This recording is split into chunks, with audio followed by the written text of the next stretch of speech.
날씨가 무척 더워졌습니다. 삼복더위라고 그런지 지금 복중이잖아요. 이번 25일이 중복이더라고요. 벌써 초복이 지나서 중복. 오늘은 영광을 받기 위한 고난이라는 제목으로 말씀을 나누려고 합니다. 우리 인생의 여정에는 수많은 고난과 위기가 찾아와요. 때로는 감당하기 힘든 역경에 낙심하기도 하지만 성경은 우리에게 이 모든 고난과 역경을 이겨나갈 바른 길을 제시해 줍니다. 그 중에서도 이 가장 빛나는 보석과 같은 말씀이 있는데 바로 오늘 본문이 기록되어 있는 로마서 8장입니다. 이 로마서 8장에는 우리가 어떻게 인생에서 고난을 이기고 넉넉하게 승리할 수 있는지 그 방법이 기록이 되어 있습니다. 로마서 8장 1, 2절에 보면 그리스도 안에 있는 자에게는 결코 정죄함이 없다. 이렇게 기록이 되어 있습니다. 그리스도 예수 안에 있는 생명의 성령의 법이 죄와 사망의 법에서 우리를 해방했기 때문이다. 주님의 은혜로 우리는 죄사함을 받았기 때문에 정죄함이 없다고 선언합니다. 그리고 5절에서 11절에 보면 육신을 따르는 사람은 육신의 일을 생각하고 영을 따르는 사람은 영의 일을 생각한다. 그런데 육신의 생각은 사망이지만 영의 생각은 생명과 평안이다. 그렇게 기록이 되어 있습니다. 육신의 생각은 무엇이에요? 하나님과 원수가 되고 하나님의 법에 굴복하지 아니할 뿐만 아니라 할 수도 없다라고 기록하고 있어요. 그래서 육신에 있는 사람들은 하나님을 기쁘시게 할 수 없다라고 얘기합니다. 또 12절 17절 오늘 본문에 기록되어 있는 말씀이죠. 하나님의 영으로 인도함을 받는 사람은 하나님의 자녀라고 기록이 되어 있어요. 아들이라고 되어 있는데 여기는 아들과 딸을 얘기합니다.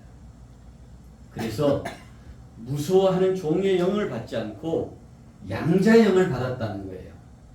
그래서 우리가 하나님을 아빠, 아버지라고 부를 수 있다는 거죠. 성령이 우리의 영과 더불어 우리가 하나님의 자녀인 것을 증언한다라고 성경은 기록하고 있습니다. 그리고 18절 25절에 보면 현재 우리가 당하는 고난은 장차 우리에게 나타날 영광과 비교할 수 없다. 힘드시잖아요. 살아가기가 힘들고 어렵습니다. 그러나 앞으로 우리가 그 고난을 지난 후에 영광을 받을 영광에 비하면 그 고난은 아무것도 힘들고 어렵지만 앞으로 우리가 받을 영광에 비하면 그것이 그렇게 힘든 것은 아니다 라고 성경은 기록합니다. 그리고 26절 30절에 보면 성령이 우리의 연약함을 도우신다고 되어 있어요. 그래서 마땅히 기도할 바를 알지 못하지만 성령이 하나님의 뜻대로 우리를 위하여 간구하시고 하나님을 사랑하는 자, 하나님의 뜻대로 부르심을 입은 우리에게 모든 것이 협력하여 선을 이루신다라고 말씀합니다. 마지막 31, 39절에는 뭐라고 기록이 되어 있습니까? 누구도 우리를 그리스도의 사랑에서 끊을 수 없다라고 얘기를 해요. 그리스도의 사랑은 끊을 수 있는 사랑이 아니에요. 부모와 자식 간의 사랑도 마찬가지잖아요. 어떻게 할 수가 없는 사랑이에요. 아무리 미워해도 미워할 수 없는 사랑. 그것이 부모와 자식의 사랑입니다. 환난이나 곤고나 박해나 기근이나 적신이나 위험이나 칼이라 하더라도 우리를 그리스도의 사랑에서 끊을 수 없다는 거죠. 우리가 도살당할 양같이 여김을 받았지만 이 모든 일에 우리를 사랑하시는 이로 말미암아 우리가 그 모든 일에서 넉넉히 이길 수 있다. 그러니까 우리에게 주어지는 그 모든 고난과 역경은 이길 수 있는 고난이다 라고 말씀합니다. 사망이나 생명이나 천사들이나 권세자들이나 현재일이나 장래일이나 능력이나 높음이나 깊음이나 다른 어떤 피조물이라도 우리를 사랑하시는 그리스도 예수 안에 있는 하나님의 사랑에서 끊을 수 없다라고 결론 맺고 있습니다. 바울은 오늘 본문 8장 12절에서 빚진 자라는 얘기를 하고 있잖아요. 단순히 빚을 지은 사람이라기보다 남에게 어떤 물질적인 빚을 지은 사람이기보다는 구원의 전 과정에 있어서 주님의 복음에서 빚진 사람, 바로 우리 자신을 얘기합니다. 14절에도 보면 헬라인이나 로마서 1장 14절에 보면 바울 사도는 이렇게 얘기를 해요. 헬라인이나 야만인이나 지혜 있는 자나 어리석은 자에게 다 내가 빚진 자라고 얘기를 해요. 바울 사도의 겸손함을 여기서 볼 수 있어요. 내가 무슨 빚을 졌느냐고 이 얘기할 수도 있겠지만 바울 사도는 예수를 믿고 난 다음에 자신을 돌아보니까 모든 사람에게, 이방인들에게까지도, 야만인들에게까지도 내가 빚을 지고 살고 있구나 고백합니다. 우리가 빚진 자로 육신에게 져서 육신대로 살면 반드시 죽을 것이라고 얘기를 해요. 그러나 영으로서 몸의 행실을 죽이면 살 것이라고 오늘 본문 13절에 기록이 되어 있습니다. 육신대로 산다는 것은 무엇을 의미해요? 세상적인 삶을 의미해요. 세상의 일을 끊어버리지 못하고 사는 것을 얘기해요. 그러나 성령의 능력으로 육신의 행실인 죄에서 떠나서 복음 안에 살면 구원함을 받게 되는 줄 믿습니다. 우리는 세상에서 살아요. 수없이 죄를 짓고 살아요. 그 죄는 누구도 용서할 수 없어요. 그러나 복음 안에 살면 주님의 은혜로 우리는 구원함을 받습니다. 15, 18절에 어떻게 기록이 되어 있어요? 그리스도의 사람은 종의 영을 받지 아니했다고 얘기를 해요. 그래서 그리스도의 사람은 종이 아니에요. 양자의 영을 받았다. 이 양자의 영은 무엇이에요? 하나님의 성령의 영입니다. 그래서 우리가 하나님을 아빠 아버지라고 부른다. 그래서 우리가 하나님의 자녀가 되었다. 그래서 성령이 친히 우리의 영과 더불어 우리가 하나님의 자녀인 것을 증언한다. 하나님의 자녀인 것을 누가 증언한다고요? 성령께서 친히 우리가 하나님의 자녀라고 증언한다고 말씀합니다. 그러므로 우리는 육신의 정욕이 아니라 성령의 인도하심을 따라 살아야 합니다. 하나님의 자녀된 우리는 그리스도와 함께 영광을 받을 상속자라고 얘기를 해요. 하늘나라를 받을 수 있는 고난을 받았다는 얘기죠. 그리스도와 함께 영광을 받기 위해서 고난도 함께 받아야 한다고 말씀합니다. 그런 조건이 하나 있어요. 그리스도가 당한 그 고난을 우리도 받아야 돼요. 주님께서 지신 그 십자가를 우리도 져야 한다는 얘기입니다. 그럴 때 우리는 하늘나라를 상속받을 수 있는 자격이 지어집니다. 그러나 그 고난은 우리가 장차받을 영광과 비교할 수 없다라고 말씀합니다. 이 세상이 주는 그 고난은 우리가 이길 수 있는 고난이에요. 그 이상의 고난은 주지 않습니다. 우리 그리스도의 사람은 현실의 삶에서 죄와의 싸움에서 절망하기도 하지만 그리스도께서 우리를 위하여 십자가에 죽으시고 우리 죄를 사하심으로 우리는 복음에서 빚진 사람들이 되었습니다. 그러므로 육신대로 살지 않고 주님께 속한 그리스도의 사람으로 주님을 믿음으로 육신을 이기며 살아갈 때 우리는 주님께서 약속한 구원을 받을 수 있을 줄 믿습니다. 바울 사도는 이렇게 얘기합니다. 복음의 빚진 자로서 주님의 사랑과 복음을 증거하는 삶을 살았다. 그것이 바울의 삶입니다. 빚진 자로서의 삶. 내가 누구에게 무엇인가를 받았다면 빚진 자가 되었잖아요. 그러면 그것으로 끝나는 게 아니에요. 그것을 갚아야 돼요. 받았으면, 꾸었으면 당연히 받아야 합니다. 그러므로 바울 사도가 그랬던 것처럼, 주님께서 그랬던 것처럼 우리도 고난과 역경을 이기고 주님께서 우리를 사랑하신 것과 같이 서로 사랑하고 복음을 전하고 증거하는, 그래서 우리에게 주어진 십자가를 지고 끝내는 승리하는 삶을 사는 우리가 되어야 합니다. 지난 6월 11일은 역사적인 2026년 북중미 월드컵 개막식이 있었어요. 이번 월드컵 생각하면 뭐가 생각이 나요? 우리 한국 팀을 생각하게 되잖아요. 사람들이 다 그랬어요. 이번 월드컵 팀을 보면 우리가 그래도 희망을 가지고 상위 그룹에 속할 수 있겠다라고 생각을 했어요. 정말로 이번 그 팀 구성이 잘 됐거든요. 손흥민 선수를 비롯해서 그 팀 구성이 너무 좋았어요. 그런데 딱 하나 걸린 게 있었어요. 감독이라는 사람이었어요.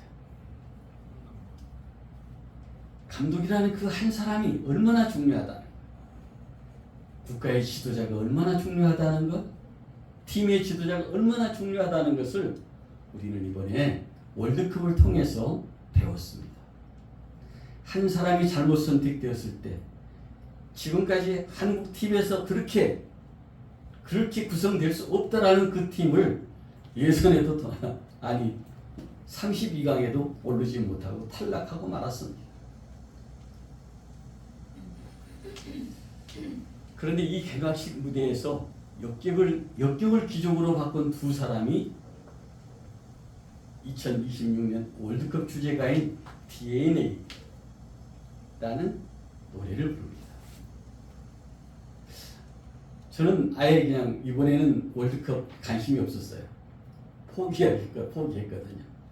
그런데 나중에 이 얘기를 듣고 그 개막식 때 이 DNA라는 노래를 들었는데, 와, 정말 멋있더라고요. 한번 이제 시간 나실 때 집에 가서 이 DNA라는 그 노래를 한번 들어보십시오.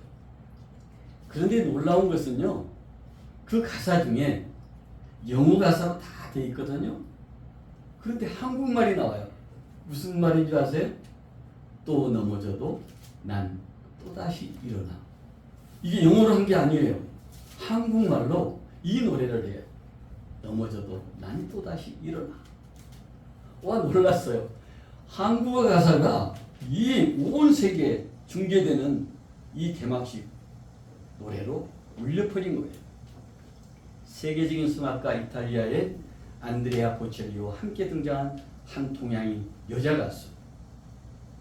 가수가 멕시코시티의 아즈테카 축구장 정중앙 무대에서 2026년 월드컵 주제가인 DNA를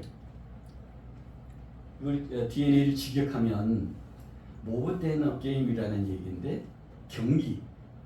게임 그 이상이라는 뜻이에요. 이 게임은 단순한 승패를 넘어서 더 큰 의미를 가진다는 그런 뜻이거든요. 그런데 한국인 누이꾼들은 이렇게 기록을 해놨더라고요. 살다 전 세계인이 지켜보는 월드컵 무대에서 한국어를 다 듣다니 참으로 가슴이 웅장해진다. 찬사를 쏟아냈습니다. 게임은 졌는데 이 노래를 통해서 한국이 온 세계에 전파되는 그러한 놀라운 순간이었어요. 주제가의 노랫말에 잘 담겨 있듯이 이번에 피파와 2026 월드컵 연출진이 가장 중요하게 여긴 핵심 가치가 무엇이냐면 다시 일어서는 힘, 즉 회복력이었대요. 고난을 이기고 다시 일어나는 힘이었습니다. 이 기조는 초청 가수 선정 과정에도 그대로 반영이 되었대요. 폭발적인 가창력과 함께 가수의 인생 여정 중에서 개인 삶에 주목했던 것 같아요. 최종 선발된 역경을 기적으로 바꾼 두 사람. 한 사람은 이탈리아의 사람 안드레아 보첼리라는 가수였고, 한 사람은 한국계 미국인인 이채라는 김은재라는 여인이었어요. 이 김은재가 놀랍게도 수유리 출신이었어요.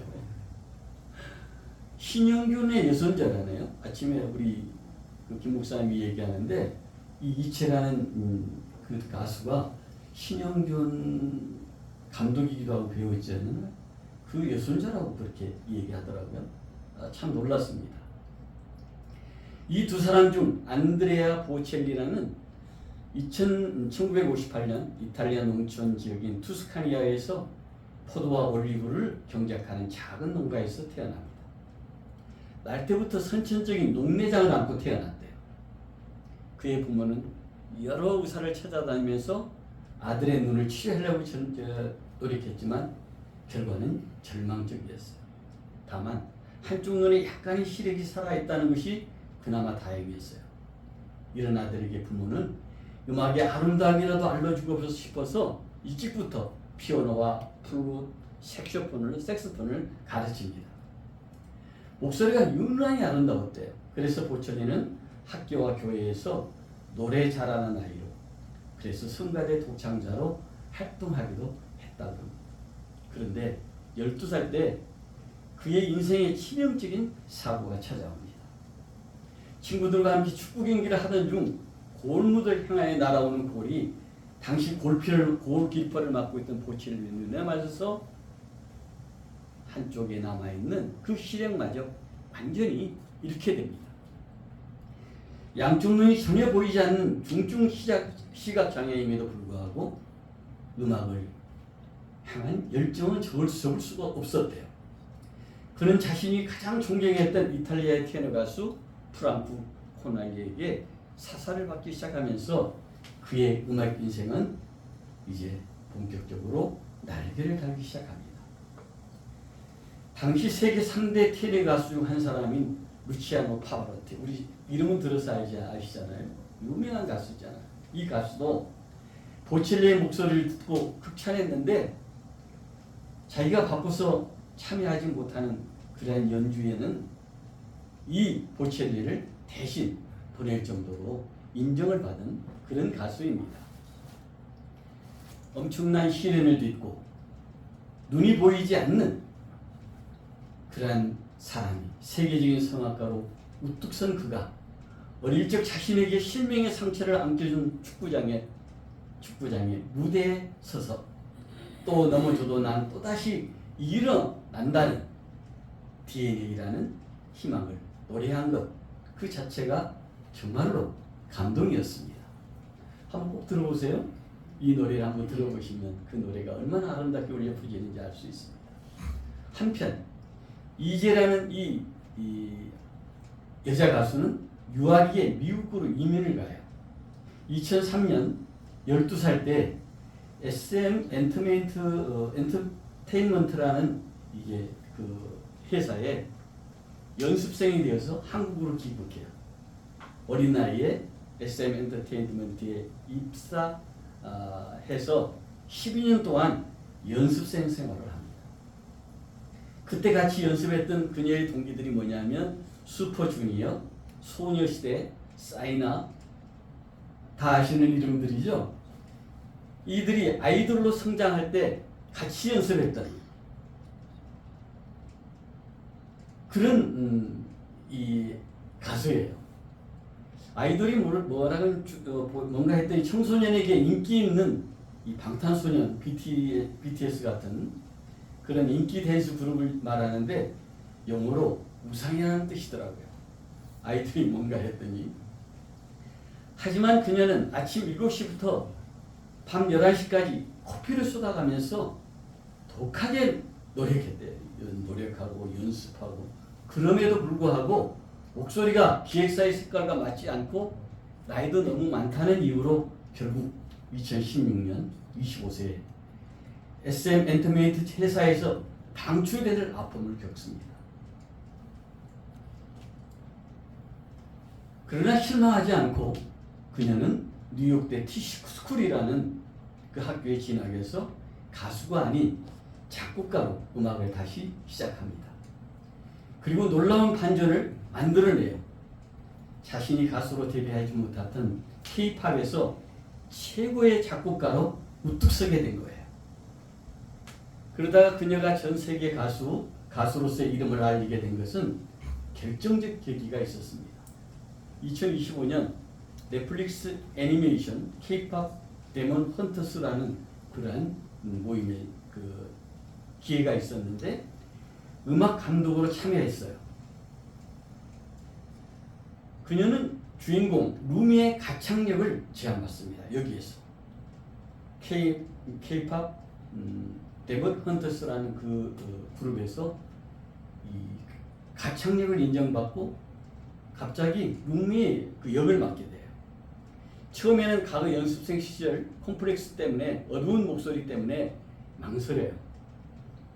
실패를 딛고 일어서는 주인공이 그런데 이 실패를 딛고 일어서는 주인공이 자신의 가그와 너무 닮아서 용기를 냈대요. 이 작품의 이름이 이 골든이라는 이 노래인데 이 곡이 대히트를 치면서 빌보드 차트 상위권에 진입했고 그녀는 작곡가를 넘어서 글로벌 팝스타로 주목받기 시작합니다. 포기했으면 가능했을까요?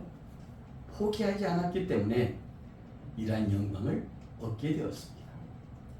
K-팝 연습생에서 퇴출당한 그녀가 빌보드 1위 곡의 작곡가 그리고 마침내 지구촌 최대의 축제인 월드컵 개막식 무대 위에서 또 넘어져도 나는 다시 일어나라는 한국의 가사를 전 세계에 울려 퍼뜨린 이제 그녀는 최근 그래미상 시상식의 인터뷰에서 이렇게 말했습니다. 인생에서 속도보다 중요한 것은 방향이다. 그런데 저에게는 거절당한 것이 방향 전환이었다. 어떤 사람은 거절당하면 실망하고 다시 일어서지 못하는 사람이 있습니다. 그러나 어떤 사람은 실망한 후에 다시 일어서는 그런 사람이 있습니다. 넘어지는 사람, 포기해버리는 사람은 다시 기회가 없습니다. 그러나 넘어져도 다시 일어나는 사람은 기회가 있습니다. 이렇게 일어설 수 있습니다. 보첼리나 이제처럼 영광을 받을 수 있습니다. 고난과 역경을 이긴 사람만이 넘어져도 다시 일어설 수 있다는 것. 보첼리와 이제에게서 우리는 배웁니다. 우리들 불신터교회 성도님들은 어떠한 삶을 살기를 원하십니까? 포기하고 실망하고 낙심하는 사람이 아니라 고난과 역경 속에서도 일어설 수 있는 그런 다시 재기하는 포기하지 않는 삶을 사는 우리 모두가 되기를 소망합니다. 강변교회를 창립하고 원로 목사를 지낸 김명영 목사님은 인생을 7가지 길을 가는 존재다 그렇게 얘기하더라고요. 그래서 인생 7도다. 인생은 인생 7가지 길이 있다 하고 얘기하는데 오늘은 그 7가지 길을 말씀드리면서 마칠까 합니다. 첫째, 인생은 나그네래요. 인생은 나그네 길. 누가 불렀어요? 잘 아시죠? 그 노래.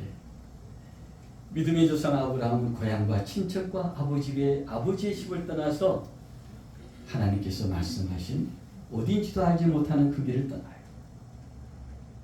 갈 바를 알지 못하고 떠난 그 나그네 인생길을 살았습니다. 야곱도 요셉도 부모를 떠나서 타향에서 나그네 생활을 하였고 모세도 애굽을 떠나 광야에서 40년이라는 나그네 길을 살아갑니다. 예수님도 마찬가지시죠. 하나님의 나라를 떠나 이 세상에서 그 고난을 이기며 나그네의 삶을 사십니다. 사람은 나그네의 생활을 함으로 가문과 지역과 민족에 대한 애착과 자기 집착에서 벗어나 지구 여러 종류의 사람들을 이해하고 꿈을 이루어가게 하십니다.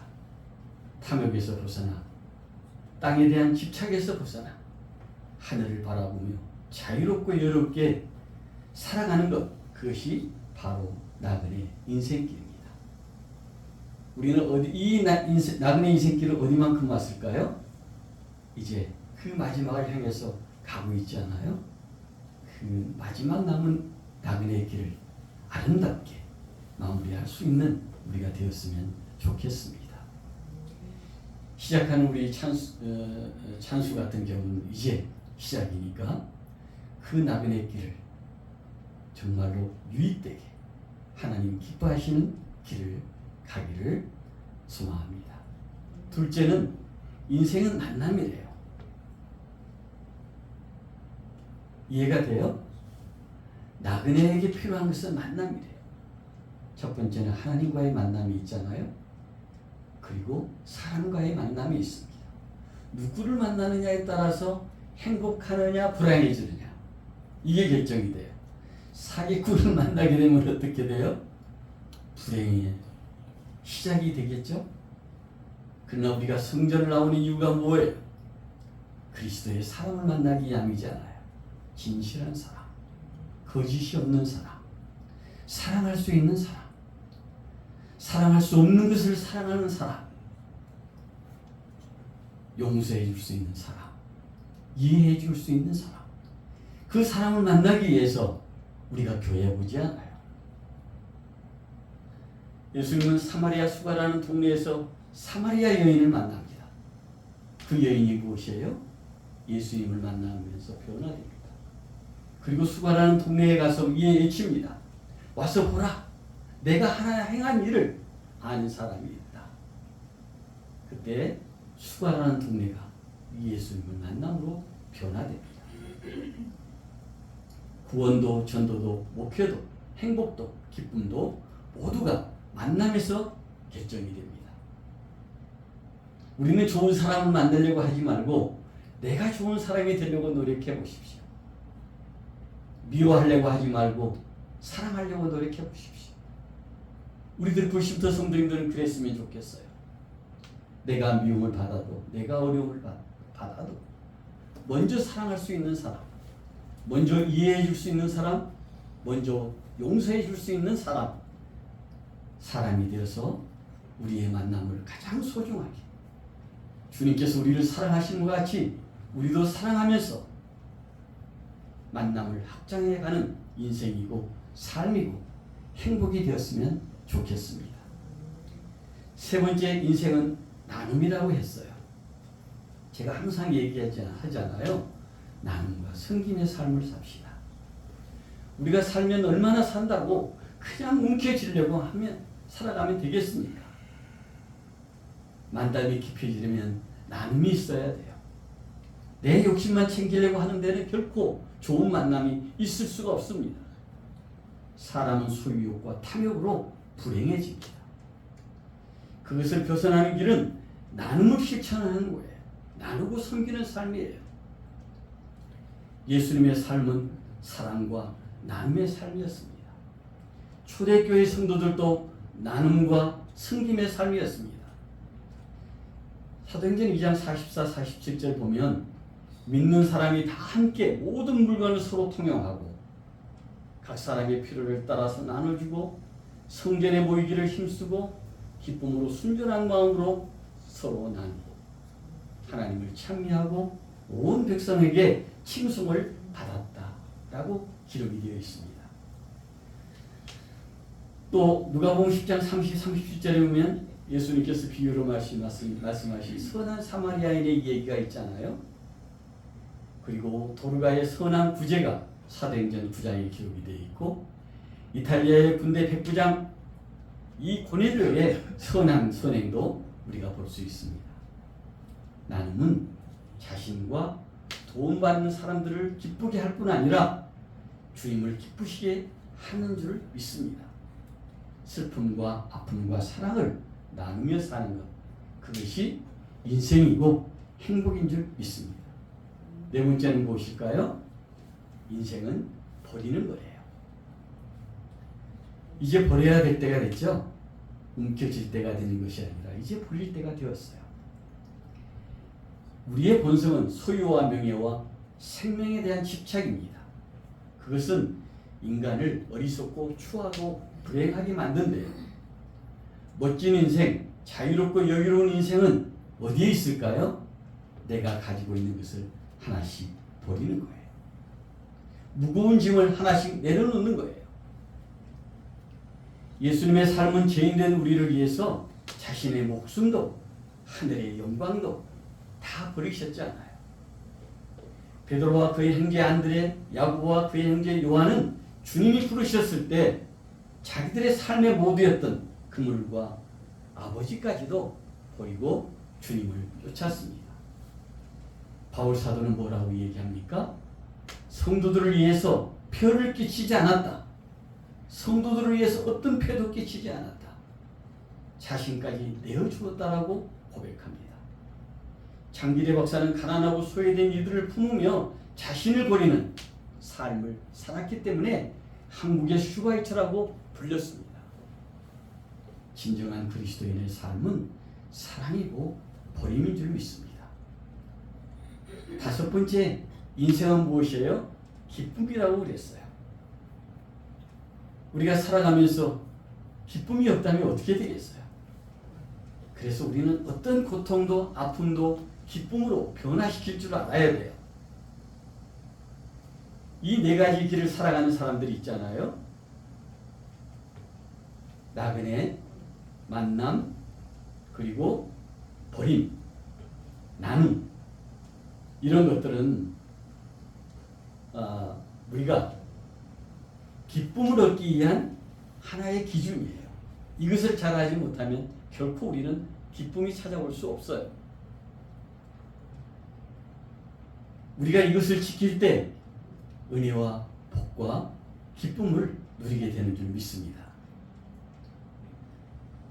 예수님은 제자들에게 말씀하시잖아요. 팔복을 얘기하신 후에 기뻐하고 즐거워하라고 말합니다.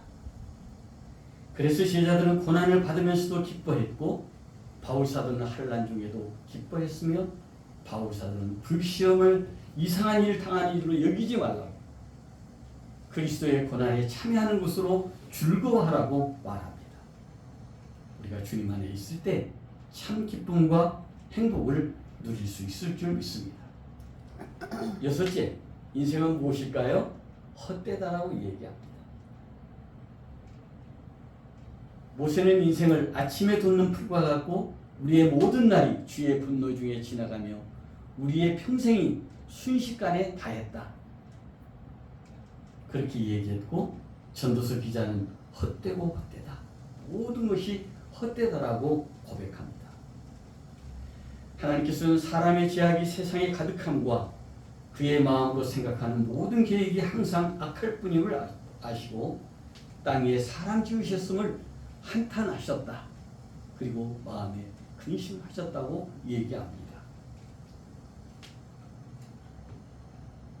바울 사도는 내가 모든 것을 잃어버리고 배설물로 여기면 그리스도를 알고 얻고 그 안에서 발견되려 함이라고 고백합니다.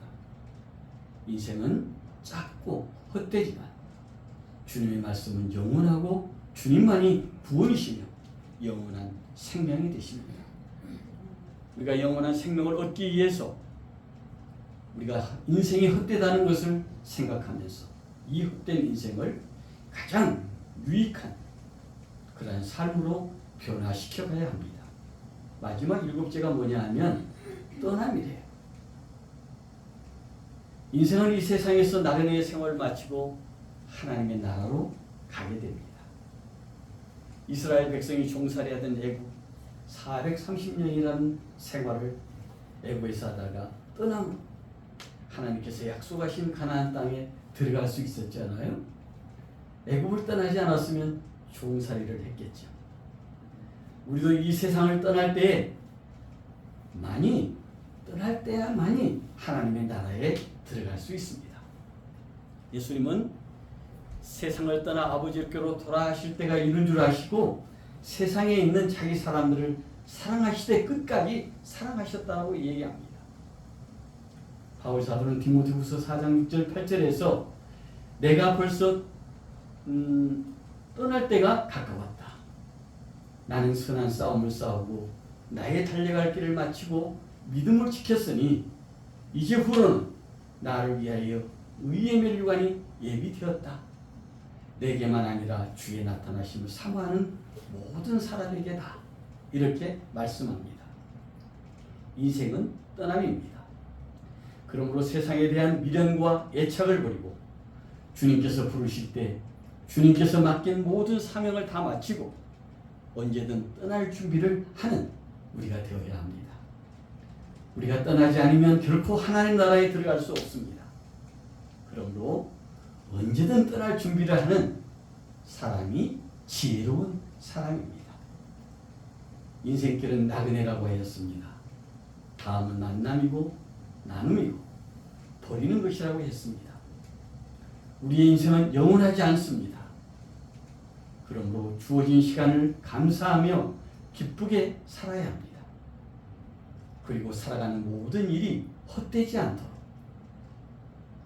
그리고 마지막 주님께서 부르실 때 감사함으로 떠날 준비를 하는, 떠나는 우리 모두가 되어야 합니다. 하나님의 자녀된 우리는